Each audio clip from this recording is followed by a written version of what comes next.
Khashoggi dead. Certainly, he's not the only journalist who's been critical of the Saudi government, or even the only Saudi citizen who's been critical of the government. But given the level of fallout, or perhaps they didn't anticipate that, but why target this one person? For many factors. One of them, Jamal has never classified himself as an opposition or dissident to the regime. Actually, Jamal was very close to the regime, and he did work in the embassy of Saudi Arabia in both London and in Washington, and he was an editor of a semi-official newspaper, Al Watan newspaper, which is one of the major newspapers in Saudi Arabia. He knows the system.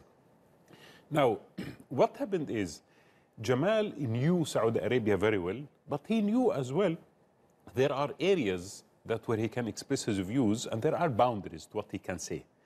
He did not maybe understand to what extent the new era of Mohammed bin Salman, MBS, is not in fact an extension of the tradition of the Saudi monarchy in dealing with opposition. Because they used to, they have never been democratic anyway, but at least they knew there are boundaries to what you can do with opposition. With MBS, he did not know that. Saudi Arabia has changed because of him. Now, Jamal decided to get out of Saudi Arabia. One and a half years ago, actually, he texted me from Saudi Arabia saying, I am dying. If I don't leave as a journalist, I am not going to live, because they banned him from writing in the newspaper, from tweeting, from doing any activity. And later on, I met him when he left, and I met him in London, and he was saying that now I lost, a lot. He lost contact with his family because they were under heavy pressure. And a man who has been all his life at 60 years old, living in his country, celebrated by his country, now he finds himself in exile, almost trying to start something new in every aspect, including his personal life. So he was under heavy pressure. But Jamal was courageous. He had really great spirit and love for his people and his country.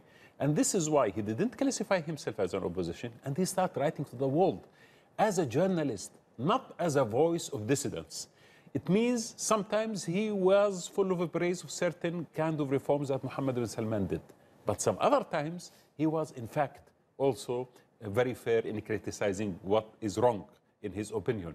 He was writing in English. Right. He was writing in Washington. America, for the Saudis, is the most important place on earth. Mohammed bin Salman's legitimacy of governing Saudi Arabia came from America. It was Trump who gave him the green light, actually, to get rid of Mohammed bin Naif, his cousin, and become a crown prince instead of him. Now there is a voice which is credible, a voice which you cannot accuse of anything. He's not a terrorist, he's not part of any movement, or he is an opposition that you can always say, you know what, he hates us. He is there, and he is consistently providing the audience with something credible. This is why they couldn't tolerate him, and they wanted him dead out of this seat. All right, Wasah Khanfar and Onar Aram, thank you both so much for joining us today.